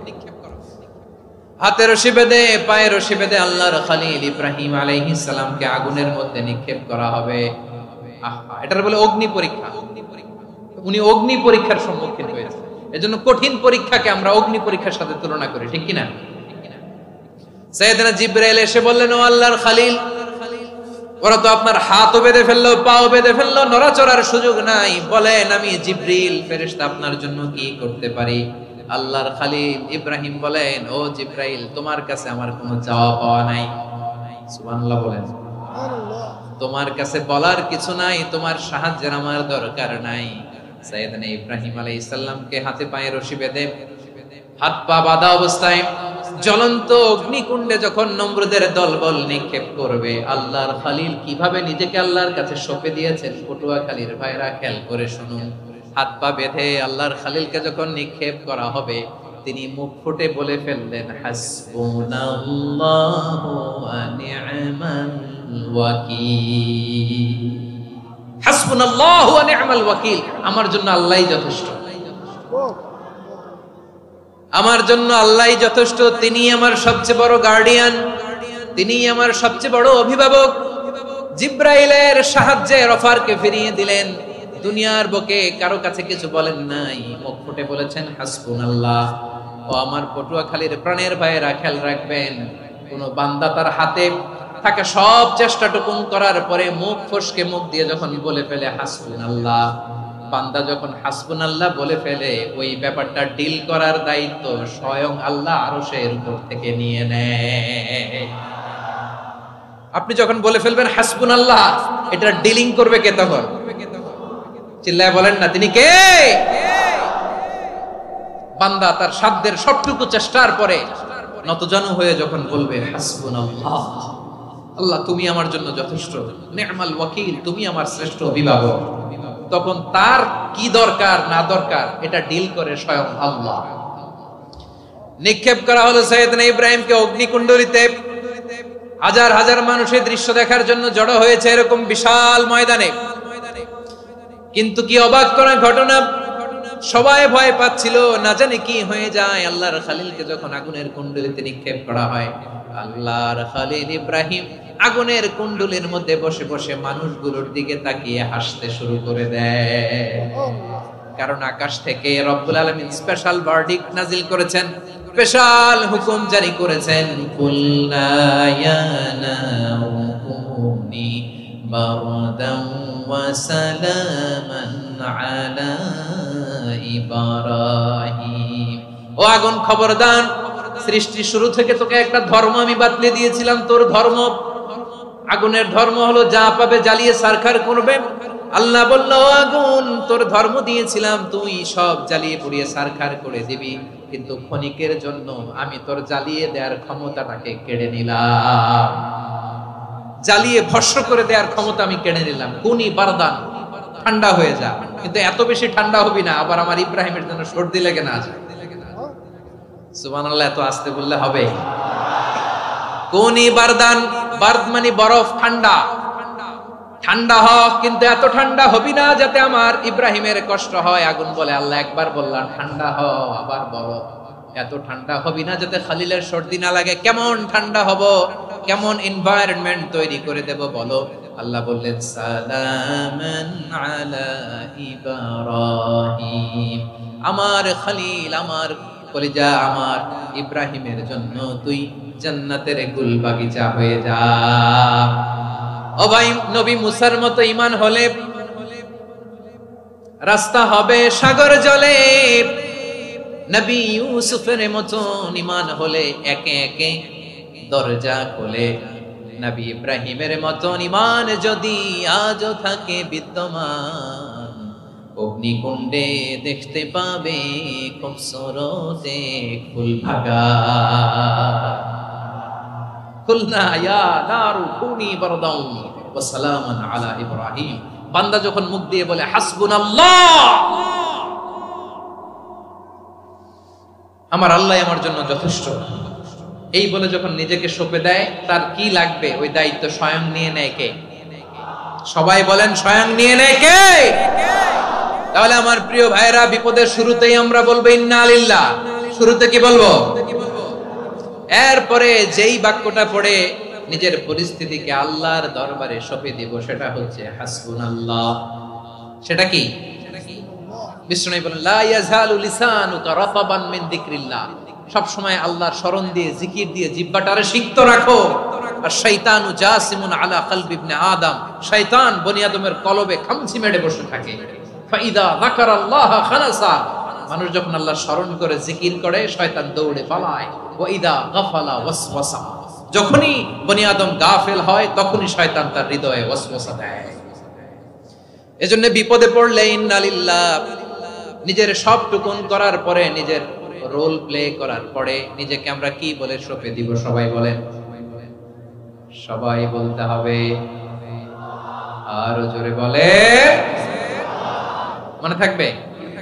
বিপদে পড়লে প্রথমে ইন্না লিল্লাহ, এরপরে নিজেকে যখন সঁপে দিব তখন হাসবুনাল্লাহ। এরপরে কঠিন বিপদ যখন বিশ্বনবী পড়তেন তখন কি করতেন? এমন বিপদ মাঝে মাঝে হয় না, দেয়ালে পিঠ থেকে যায়, চোখে মুখে অন্ধকার, কি করব দিশা খুঁজে পাই না, এরকম হয় কখনো? হ্যাঁ, আপনাদের হয়? হয় না? তো জান্নাতে আছেন আপনারা। হয় হয় এরকম হয়েছে না যে দেয়ালে পিঠ থেকে গেছে, চোখে মুখে অন্ধকার, কই যাব, কি করব, বাঁচানোর কেউ না, এরকম হয়েছে কখনো আপনাদের? যদি হয় তাইলে এটার সলিউশন বলবো, না হইলে তো এগুলো বলে লাভ নাই। হয় হয় হয় বিশ্বনবী এরকম কঠিন বিপদে পড়েছেন জীবনের কিছু কিছু মুহূর্তে। ওই মুহূর্তে বিশ্বনবী স্পেশাল দুইটা দোয়া পড়তেন। এই দোয়াগুলো আপনাদেরকে জানিয়ে দেয়। বিশ্বনবী বলেন, কঠিনতম বিপদে যখন পড়বা, দেয়ালে পিঠ থেকে যায়, চোখে মুখে অন্ধকার, বাঁচার কোনো উপায় নাই, তখন পড়বা লা ইলাহা ইল্লা আনতা সুবহানাকা ইন্নী কুনতু মিনাজ জালিমিন। আল্লাহ, তুমি ছাড়া কোনো ইলাহ নাই, তুমি পবিত্র, নিশ্চয় আমি জালিমদের অন্তর্ভুক্ত। সুবহানাল্লাহ বলেন। এই দোয়া সাইয়েদনা ইউনূস আলাইহিস সালাম পড়েছিলেন যখন মাছের পেটে ছিলেন। কিসের পেটে? এবং অনেক মুফাসসিরিন ইকরাম বলেছেন, অনেক আহলুল ইলমরা বলেছেন, এটা হচ্ছে ইসমে আজম। ইসমে আজম এমন দোয়া যেটা দিয়ে দোয়া করলে আল্লাহ দোয়া কবুল করে, কিন্তু এটা কোনটা, এটা নিয়ে ইখতিলাফ আছে। কোন আহলুল ইলম বলেন লা ইলাহা ইল্লা আনতা সুবহানাকা ইন্নী কুনতু মিনাজ জালিমিন, এটা হচ্ছে ইসমে আজম। সাইয়েদনা ইউনূস আলাইহিস সালাম পড়েছেন, আপনারা পড়েননি? তুফান হইলে পড়েন না? আমাদের এলাকায় তো এটা খুব, এটার উপর ব্যাপক আমল আছে। পড়েন পড়েন পড়েন পড়েন। একটা গল্প শুনেছিলাম, পাক হানাদার বাহিনী যখন বাংলাদেশে অ্যাটাক করতো, ৭১ সালের ঘটনা বলতেছি, আমরা তো দেখি নাই, শুনছি আর কি। ৭১ যদি দেখতাম, এতদিনে রাজাকার হয়ে যেতাম। আল্লাহ আমাদেরকে বাঁচাই দিছে, আল্লাহর মেহেরবানি, ঠিক কিনা বলেন? মন মতো হইলে মুক্তিযোদ্ধা, মন মতো না হইলে রাজাকার। কত কিছু দেখলাম এই শাহবাগের বুকে। আল্লাহ, ৭১ সালে দেখি নাই, আমরা শুনেছি পাক হানাদার বাহিনী জিজ্ঞেস করতো মুসলিম না অমুসলিম চেক করার জন্য, বলতো কালেমা বল, কালেমা বাতাও। তো যারা কালেমা বলতে পারতো, পাকিস্তানি বাহিনী নাকি ওদেরকে ছেড়ে দিত, শুনেছি। তো একজনকে, এক বাঙালিরে পেয়ে তার মাথার মধ্যে বন্দুকর নল ধরে বলতেছে, কালেমা বল সালে, কালেমা বাতা, কালেমা বল। তো ভয়ের চোটে এই দোয়া পড়া শুরু করছে। ও পড়তেছে লা ইলাহা ইল্লা আনতা সুবহানাকা ইন্নী কুনতু মিনাজ জালিমিন। পাকিস্তানি বলে সালে ये तो मुसीबत का कलिमा है, বাঙালি কয় হাম তো ভি মুসিবত মে হ্যায়। পাকিস্তানি বলে বেটা কোন দোয়া বললি, এটা তো মুসিবতের কালেমা। কয় আমিও তো মুসিবতে আছি, আমার মাথার মধ্যে বন্দুক ধরে তুমি আমারে কালেমা জিজ্ঞেস করো, এখন কোনটা কালিমা আর কোনটা কি দোয়া, আমার হুঁশ আছে নাকি?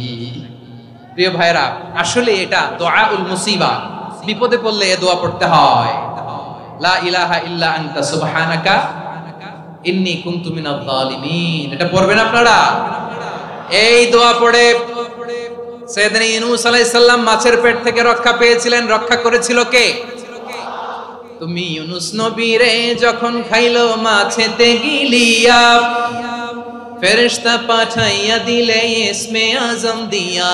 প্রাণে ছিল যাহার ভয় সেথা পাইল আশ্রয়, প্রাণে ছিল যাহার ভয় সেথা পাইল আশ্রয়। মাছের পেট হতে সে যে পেল পরিত্রাণ। আল্লাহু আল্লাহু তুমি জাল্লে জালালুহু, শেষ করা তো যায় না গে তোমার গুণগান। আল্লাহু আল্লাহু সুবহানাল্লাহ পড়ে। লা ইলাহা ইল্লা আনতা সুবহানাকা ইন্নী কুনতু মিনাজ জালিমিন। বিশ্বনবী বললেন, দেয়ালে পিঠ থেকে গেলে, চোখে মুখে অন্ধকার, বাঁচার কোনো উপায় নাই, তখন এই দোয়াটা পড়তে হবে। এই দোয়া পড়ে আল্লাহর কাছে ফরিয়াদ করলে বিপদ মুক্ত করবেন কে? কেন এই দোয়াটা আল্লাহর কাছে বড্ড প্রিয় জানেন আমার ভাইরা? কারণ এই দোয়ার মধ্যে তিনটা জিনিস আছে। আমি যেরকম আঙ্গুল উঁচু করেছি এরকম করেন তো। তিনটা। কয়টা? তিনটা। এক নম্বরে হচ্ছে তাওহীদ, দুই নম্বরে তাসবিহ, তিন নম্বরে তাকরীর। আই রিপিট, আবারও বলছি, এক নম্বরে তাওহীদ, দুই নম্বরে তাসবিহ, তিন নম্বরে তাকরীর। এই দোয়াটা আল্লাহর কাছে এত পছন্দনীয় কারণ এই দোয়ার প্রথম অংশে আছে তাওহীদ, আল্লাহর একত্ববাদের ঘোষণা। লা ইলাহা ইল্লা আনতা, ও আল্লাহ আপনি ছাড়া কোনো ইলাহ নাই, উপাস্য নাই। এই কথা বললে আল্লাহ বড় খুশি হয়ে যায়। সুবহানাল্লাহ পড়েন। এই দোয়ার দ্বিতীয় অংশে আছে তাসবিহ, মানে আল্লাহর প্রশংসা, প্রশংসা সূচক বাণী। সুবহানাক সুবহানাক সুবহানাক, ও আল্লাহ আমি আপনার পবিত্রতা ঘোষণা করছি। সুবহানাক, এই কথা শুনলেও আল্লাহ খুশি হয়ে যায়। সুবহানাল্লাহ পড়েন। এই দোয়ার তৃতীয় অংশে আছে তাকরীর, তাকরীর মানে পাপের স্বীকৃতি। তাকরীর মানে কি? তাকরীর মানে পাপের স্বীকৃতি। এই দোয়ার তৃতীয় অংশে আছে ইন্নী কুনতু মিনাল জালিমিন, ও আল্লাহ আমি জালিমদের অন্তর্ভুক্ত। আল্লাহ আল্লাহ আমি জালেম, আল্লাহ আমি ভুল করেছি, অন্যায় করেছি, আল্লাহ আমি জালেমদের অন্তর্ভুক্ত। এই পাপের স্বীকৃতি, অ্যাকনলেজমেন্ট আল্লাহ বড় পছন্দ করেন। যখন আল্লাহর কাছে আপনি ছোট হবেন, ছোট হতে হতে যত ছোট হবেন ওই দৃশ্যটা দেখতে আল্লাহ বড় পছন্দ করে। সুবহানাল্লাহ বলে। তিন নম্বর অংশ ইন্নী কুনতু মিনাজ জালিমিন, আল্লাহ আমি জালেমদের অন্তর্ভুক্ত। সাইয়েদনা আদম আলাইহিস সালাম ভুল করে যখন নিষিদ্ধ গাছের ফুল খেয়ে ফেললেন, ফল খেয়ে ফেললেন, আল্লাহ বললেন আদম ক্ষমা পেতে চাইলে তুমি আর হাওয়া মিলে স্বীকৃতি দাও, পাপের স্বীকৃতি। আর পড়ো রব্বানা যালামনা আনফুসানা ওয়া ইল্লাম তাগফির লানা ওয়া তারহামনা লানাকুনান্না মিনাল খাসিরিন। ও আল্লাহ আমি আদম আর হাওয়া যালামনা আনফুসানা, আমরা আমাদের নফসের উপর বড় জুলুম করেছি। আল্লাহ ওয়া ইল্লাম তাগফির লানা ওয়া তারহামনা, আপনি যদি ক্ষমা না করেন, আপনি যদি দয়া পরবশ না হন, আপনি যদি রহম না করেন, আমরা তো ক্ষতিগ্রস্তদের মধ্যে শামিল হয়ে যাব। এই দোয়া করার সাথে সাথে সাইয়েদনা আদম আর হাওয়া আলাইহিস সালামকে ক্ষমা করে দিলেন কে? তাহলে এই দোয়ার তিন নম্বর অংশ তাকরীর, এটা আল্লাহ বড় পছন্দ করে। আমার কলিজার টুকরা ভাইয়েরা, গুনাহ করে শিকার যেতে হবে, এটা আল্লাহ ভালোবাসেন। সাইয়েদনা আবু বকর রাদিয়াল্লাহু তাআলা আনহু বিষ্ণু ইসা ইসলামকে বললেন, ইয়া রাসূলুল্লাহ আল্লিমনি দুআআন আদউ বিহি ফি সালাতি, নবী হে আপনি আমার এমন একটা স্পেশাল দোয়া শিখায়া দেন যে দোয়াটা আমি নামাজে পড়ব। নবী বললেন, তাহলে তুমি পড়ো আল্লাহুম্মা ইন্নী যালামতু নাফসি যুলমান কাসীরান ওয়া লা ইয়াগফিরুয যুনুবা ইল্লা আনতা ফাগফিরলি মাগফিরাতাম মিন ইনদিকা ওয়ারহামনি ইন্নাকা আনতাল গফুরুর রহিম। সুবহানাল্লাহ। সালাম ফেরানোর আগে পড়েন, কথা কয় না, পড়েন পড়েন। ও আবু বকর, নামাজে যদি দোয়া করতে মনে চায় এই দোয়াটা পড়বা, আল্লাহুম্মা ইন্নী যালামতু নাফসি, আল্লাহ জুলুম করেছি আমার নফসের উপর, যুলমান কাসীরা, অনেক জুলুম, ওয়ালা ইয়াগফিরুয যুনুবা ইল্লা আনতা, আপনি ছাড়া এই যুনুব, এই পাপ ক্ষমা করার দ্বিতীয় কোনো রব নাই। আছে? আল্লাহ ছাড়া আমাদের গুনাহ আর কে কে ক্ষমা করতে পারে বলেন তো? কে পারে? কে? এজন্য আল্লাহরে বলবেন, আল্লাহ আমি ছাড়া তোমার গোলামের অভাব নাই, ও আমার রব আমি ছাড়া এই জমিনের বুকে তোমার গোলামের অভাব নাই, কিন্তু তুমি ছাড়া তো আমার দ্বিতীয় কোনো রব নাই। পারবেন বলতে? পারবেন? চোখের পানি ছেড়ে আল্লাহরে বলবেন, আল্লাহ তুমি আমার রব, তুমি আমার সব। কি বলবেন? আল্লাহ আমারে রব। সবাই বলুন, আল্লাহ আমারে রব, দমে দমে তনু মনে তারিও রব, আল্লাহ আমারে রব। আল্লাহরে বলেন, আল্লাহ তুমি আমার রব, তুমি আমার সব। আল্লাহ আমি ছাড়া এই জমিনে তোমার গোলামের অভাব নাই, তুমি ছাড়া আমার দ্বিতীয় কোনো রব নাই। এ কথা বলে চোখের পানি ছেড়ে আল্লাহরে স্বীকৃতি দেন, আল্লাহ আমি পাপী, আল্লাহ এই জমিনে আমার চেয়ে বড় পাপী আর কেউ নাই। ওযু করে সিজদায় লুটিয়ে পড়ে চোখের পানি ছেড়ে আল্লাহরে পাপের স্বীকৃতি দেন, আল্লাহ এমন কোন জুলুম নাই, গুনাহ নাই আমি করি নাই, সগীরা কবিরা, জেনে না জেনে, ইচ্ছায় অনিচ্ছায়, শিরকি বেদাতি সব গুনাহ করেছি। আল্লাহ আকাশের নিচে জমিনের উপরে আমার চেয়ে বড় গুনাহগার আর কেউ নাই। চোখের পানি ছেড়ে আল্লাহরে বলেন, আল্লাহ আমি ছাড়া তোমার গোলামের অভাব নাই, তুমি ছাড়া আমার দ্বিতীয় কোনো রব নাই, তুমি ছাড়া তো কেউ আমার গুনাহ ক্ষমা করার নাই, তুমি আমার রব, তুমি আমার সব। বলতে পারবেন? এই তাকরীর আমার পটুয়াখালীর ভাইয়া, এই স্বীকৃতিটা দেখতে আল্লাহ বড় ভালোবাসে, কারণ আমরা সবাই গুনাহগার, আমরা সবাই কি? বিশ্বনবী বলেন, কুল্লুকুম খাত্তাউন, আ বনি আদম তোমরা সবাই পাপী। সবাই কি? সবাই পাপী। আমরা সবাই পাপী, আপন পাপের বাটখারা দিয়ে অন্যের পাপ মাপি। আমরা যে পাপী এটা ভাবতে মনে চায় না কারণ, খালি অন্যের পাপ দেখি আমরা, এটা ভুল। ওর এই পাপ, ও পাপী, ও জালেম, ও জাহান্নামী, এরকম একটা টেন্ডেন্সি। আমার যে কি হালাত এটার খেয়াল নাই। খেয়াল করতে হবে যে আমি সবচেয়ে বড় পাপী, ঠিক কিনা বলেন? পাপ করি নাই এমন কেউ আছি? হ্যাঁ আছি, আছি। কেউ না জানলেও জানে কে আমার পাপের ঘটনা? পৃথিবী না জান আমি তো জানি, আমি কি পাপ করেছি। ও আমার কলিজার টুকরা ভাইরা, মাথাটাকে নিচু করে জীবনের সব গুনার ফিরিস্তিগুলো একটা একটা করে স্বীকার করে আল্লাহরে বলেন, আল্লাহ আমি পাপী, আল্লাহ আমার চেয়ে বড় পাপী এই দুনিয়াতে কেউ নাই, আকাশের নিচে জমিনের উপরে আমার চেয়ে বড় পাপী কেউ নাই। একটা একটা করে আল্লাহ স্বীকার করি আমি পাপী, সব পাপের স্বীকৃতি দিলাম। পৃথিবী না জান আমি তো জানি, আমি কি পাপ করেছি। হায় আমার পাপের করলে বিচার, বাঁচার আমার নাই উপায়। দয়াময় তুমি মাফ করো আমায়, মাফ করো আমায়। আল্লাহ তাআলা যদি দয়া করে আমাদেরকে মাফ না করে, আমাদের বাঁচার কোনো উপায় নাই। আপনি কি ভেবেছেন আপনার নামাজ দিয়ে আপনি জান্নাতে যাবেন? আপনি তাহাজ্জুদ গুজার, সেজদা দিতে দিতে কপালে দাগ ফেলেছেন, এটা আপনারা জান্নাতে নেবে না। আপনি এলাকার সবচেয়ে বড় হাতেম তাই দানশীল, এই দানের ভরসায় বসে আছেন, কশিন কালো না। আমাদের নামাজ, আমাদের রোজা, আমাদের ইবাদত, এগুলোকে মিজানের পাল্লায় উঠালে কোনো ওজনই হবে না। তবে আমাদের একটা কৌশল জানা আছে, আমরা আল্লাহর রহমতের ভিখারি। আমরা সেদিন আগেই গুনার স্বীকৃতি দিয়ে দেব। আমরা বলবো, আল্লাহ তুমি প্রশ্ন করার আগে তোমার একটা কথা বলি, আমারে কিছু জিজ্ঞেস করো না, আমি সব করেছি।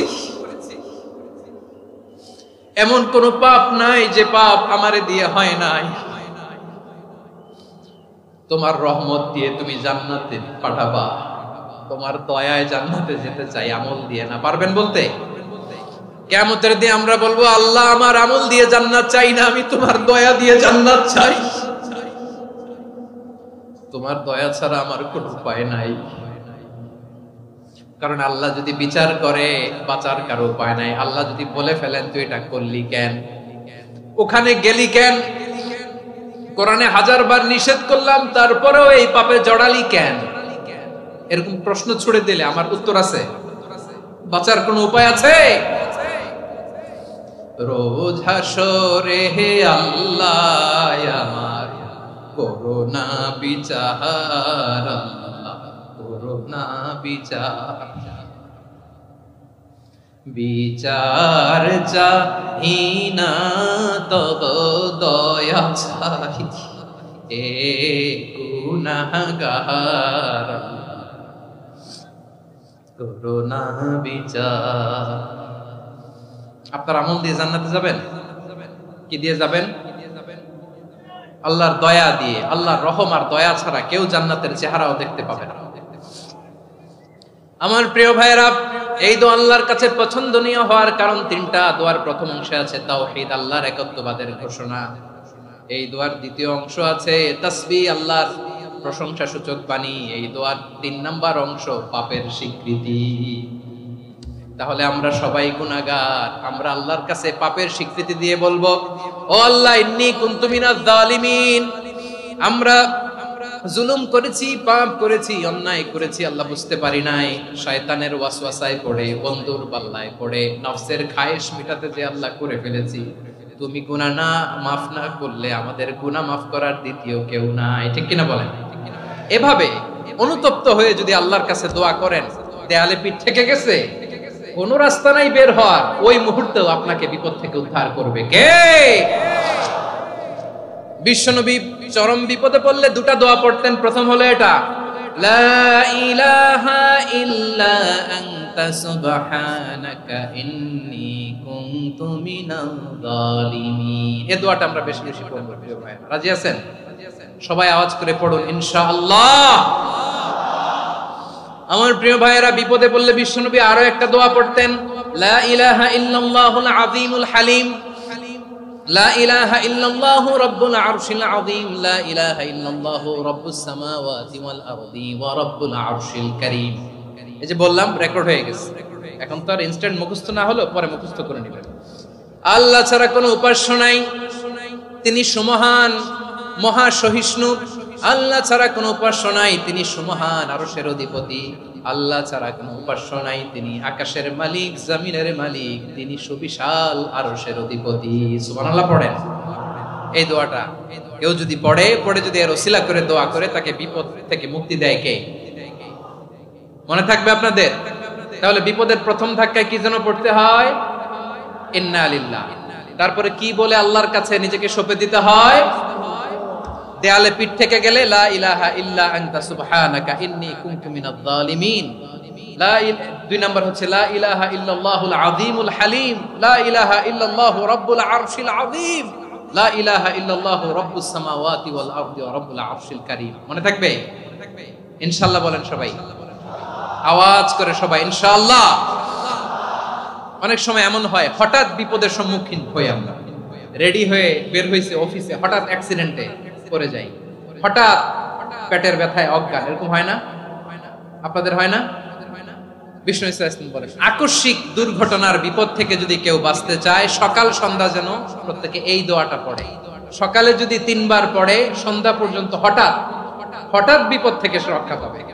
To be protected from sudden calamity, sudden disaster, sudden calamity, হঠাৎ বিপদ, হঠাৎ ভয়ঙ্কর কোন আকস্মিক বিপদ থেকে আল্লাহ বাঁচায় দিবে। সকালে পড়লে সন্ধ্যা পর্যন্ত প্রোটেক্টেড, সন্ধ্যাবেলায় যদি 3 বার পরে সকাল পর্যন্ত প্রোটেক্টেড। সুবহানাল্লাহ পড়েন। দোয়াটা কি? দোয়াটা হচ্ছে বিসমিল্লাহিল্লাযী লা ইয়াদুররু মা'a ইসমিহি শাইউন ফিল আরদি ওয়ালা ফিস সামাই ওয়া হুয়াস সামিউল আলিম। ছোট না? অনেক ছোট, মুখস্থ করবেন। বিসমিল্লাহিল্লাযী লা ইয়াদুররু মা'a ইসমিহি শাইউন ফিল আরদি ওয়ালা ফিস সামা। ওই আল্লাহর নাম নিচ্ছি যে আল্লাহর নামের বরকতে আকাশ জমিনের কোনো কিছু কারো কোনো ক্ষতি সাধন করতে পারে না।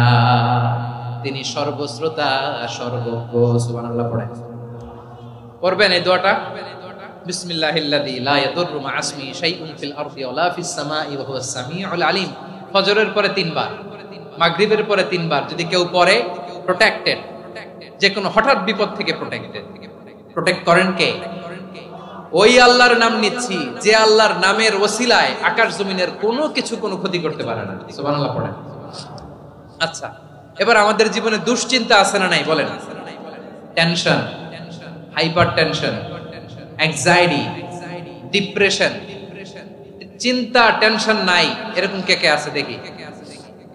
হাত তোলেন। ওই যে হাত তুলছে এক আল্লাহর ওলি, ওই যে টেনশন নাই তোমার, মাশাআল্লাহ। ও না বুঝে তুলছে, জোকের চোটে, জোশের ঠেলায় ধাক্কায় তুলে ফেলছে। সবার জীবনে টেনশন আছে না নাই? এই দুশ্চিন্তা, পেরেশানি, মারাত্মক পেরেশানি থেকে মুক্তি পাওয়ার জন্য বিষ্ণু ইসলাম দুটো দোয়া পড়তেন। কয়টা? অনেকগুলো পড়তেন। স্পেশাল দুটো দোয়া আজকে আপনাদের শিখায় যাব, শুনবেন না? কষ্ট হচ্ছে? সংক্ষিপ্ত মুনাজাত দিয়ে দেই। ওরে আল্লাহ, আমি তো 9:30 ক্রস করে ফেলছি মাসুদ ভাই, খেয়াল করি নাই। আরো কয়েক মিনিট? ঠিক আছে, ঠিক আছে।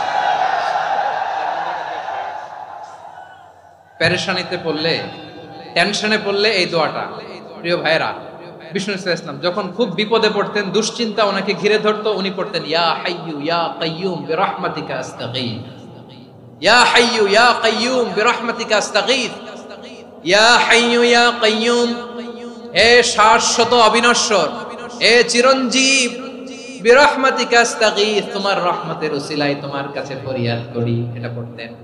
আবার আরেক বর্ণনা এসেছে ইয়া হাইয়ু ইয়া কাইয়ুম বিরহমাতিকা আস্তাগীথ আসলিহ লি শা'নি কুল্লাহু ওয়ালা তাকিলনি ইলা নাফসি তারফাতা আইন। আসলিহ লি শা'নি কুল্লাহ, আল্লাহ আমার সবকিছু আপনি সেটেল করে দেন।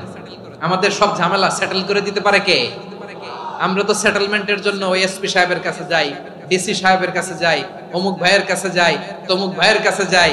এই দোয়া পড়লে আরশের উপর থেকে আপনার ম্যাটার সেটেল করে দিবে কে? তাহলে পড়বেন ইয়া হাইয়ু, এ চিরঞ্জীব। হাইয়ু মানে চিরঞ্জীব, যিনি চিরকাল বেঁচে থাকবেন, মরবেন না। আল্লাহ মরবেন? তার কোনো লয় আছে? ক্ষয় আছে? সূরা রহমানে আল্লাহ বললেন কুল্লু মান আলাইহা ফানি ওয়া ইয়াবকা ওয়াজহু রাব্বিকা যুল জালালি ওয়াল ইকরাম ফাবিআইয়ি আলাই রাব্বিকুমা তুকাযিবান। জমিনে যা আছে সব ফান, ভ্যানিশ হয়ে যাবে, নিশ্চিহ্ন হয়ে যাবে, শেষ হয়ে যাবে, সব বিলুপ্ত হয়ে যাবে, একজন ছাড়া। জোরে বলেন তিনি কে?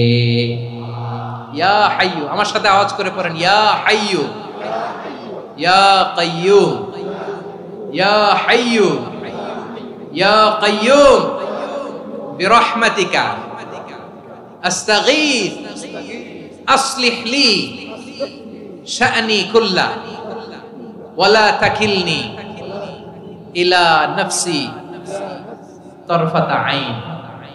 এভাবে দোয়া করলে আপনাকে বিপদ মুক্ত করবে কে? এই দোয়াটা কেন পছন্দ আল্লাহর কাছে? কারণ এখানে আল্লাহর দুইটা সুন্দর নাম আছে, গুণবাচক নাম, আল হাই, আল কাইয়ুম। এই দুটো নাম আছে এখানে। আবার এই দুইটা আয়াতুল কুরসির অংশ। আয়াতুল কুরসির শুরুতে এটা আছে না নাই? হ্যাঁ, আছে না নাই? 3 নাম্বার কারণ এটা ইসমে আজম। কোন দোয়াটা ইসমে আজম? যে দোয়া ওসিলায় দোয়া করলে আল্লাহ দোয়া ফেরায় না। অনেকগুলো মত আছে, সবচেয়ে ভ্যালিড মত হচ্ছে এটা, ইয়া হাইয়ু ইয়া কাইয়ুম। এর ওসিলা দিয়ে দোয়া করলে দোয়া কবুল করে কে? 2 নম্বরে বিশ্বনবী মারাত্মক বিপদে পড়লে আরেকটা দোয়া পড়তেন, আল্লাহুম্মা ইন্নী আবদুক। আগে দোয়াটা পড়ি, শুনেন। আল্লাহুম্মা ইন্নী আবদুক ওয়া ইবনু আবদিক ওয়া ইবনু আমাতিক নাসিয়াতি বিয়াদিক মাদিন ফিয়া হুকমুক আদলুন ফিয়া কাদাউক আসআলুকা বিকুল্লি ইসমিন হুয়া লাক সাম্মাইতা বিহি নাফসাক আও আনসালতাহু ফি কিতাবিক আও আল্লামতাহু আহাদাম মিন খালকিক أو استأثرت به في علم الغيب عندك أن تجعل القرآن ربيع قلبي ونور صدري وجلاء حزني وذهاب همي. سبحان الله পড়েন। বিষ্ণু বলতেন আল্লাহুম্মা ইন্নী আবদুক, ও আল্লাহ আমি আপনার গোলাম, ওয়াবনু আবদিক, গোলামের ঘরের গোলাম, ওয়াবনু আমাতিক, বাদির ঘরের গোলাম। মানে আল্লাহ আমি আপনার গোলাম, আমার বাবা আব্দুল্লাহ ছিল আপনার গোলাম, আমার মা আমিনা ছিল আপনার বাদী। মানে আমরা গোলাম বংশের, সব গোলাম। নিজেরে এর চেয়ে আর ছোট করে আল্লাহর কাছে উপস্থাপন করা যায় আমার ভাইরা? কথা কি বুঝতেছেন? নিজেকে এর চাইতে ছোট, নগণ্য আর তুচ্ছ করে আল্লাহর সাথে প্রেজেন্ট করা যায়? বিশ্বনবী বললেন, ও আল্লাহ আমি আপনার গোলাম, গোলামের ঘরের গোলাম, দাসীর ঘরের গোলাম। নাসিয়াতি বিয়াদিক, আমার মাথার চুলের ছুটি আপনার হাতের মুঠোয়।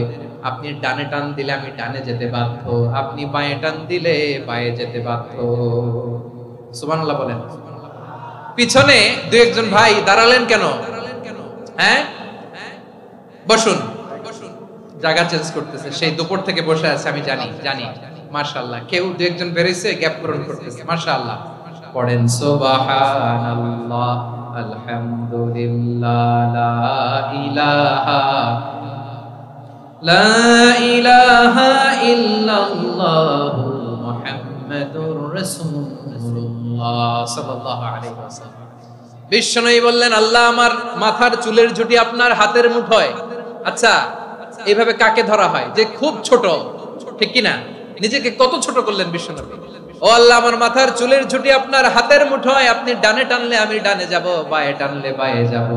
আল্লাহ আসআলুকা বিকুল্লি ইসমিন হুয়া লাক, নাসিয়াতি বিয়াদিক, মাদিন ফিয়া হুকমুক, আপনার নির্দেশ আমার উপর কার্যকর হবেই হবে। আদলুন ফিয়া কাদাউক, আপনার ফয়সালা, যেই ফয়সালাই আপনি আমার জন্য করেন এটাই ইনসাফ। সুবহানাল্লাহ বলেন। আমরা আল্লাহর ফয়সালায় সন্তুষ্ট হতে চাই না। কত কমপ্লেইন, আল্লাহ তুমি এটা দিলা না, ওইটা পাইলাম না, ওইটা হইল না রে, এরকম অভিযোগ, কমপ্লেইন আমাদের আছে না নাই? আর বিশ্বনবী বলতেন আদলুন ফিয়া কাদাউক, আল্লাহ আমার জন্য তোমার যেটা ফয়সালা এটাই সবচেয়ে শ্রেষ্ঠ ইনসাফ, এর চেয়ে ইনসাফ আর হতে পারে? এভাবে কায়মান বাক্যে আল্লাহর কাছে বিশ্বনবী দোয়া করতেন। এরপরে বিশ্বনবী বললেন, আল্লাহ তোমার যত নাম আছে সব নামের ওসিলায় দোয়া করি, যে নাম তুমি আমাদেরকে জানিয়েছো, যে নাম তুমি আমাদেরকে জানাও নাই, যে নাম তুমি কোরআনে নাজিল করেছো, যে নাম নাজিল করো নাই, যে নাম শুধু নবীদেরকে জানিয়েছো। আর আল্লাহর এমন কিছু চমৎকার চমৎকার সুন্দর সুন্দর নাম আছে, এই নামগুলো রব্বুল আলামিন কাউকে জানাবে না। সুবহানাল্লাহ বলেন। আমরা তো 99 নাম জানি, 100 নাম জানি আল্লাহ, কিন্তু আল্লাহর এমনও কিছু নাম আছে যেগুলো আল্লাহ বিশ্বনবীরও জানায় নাই।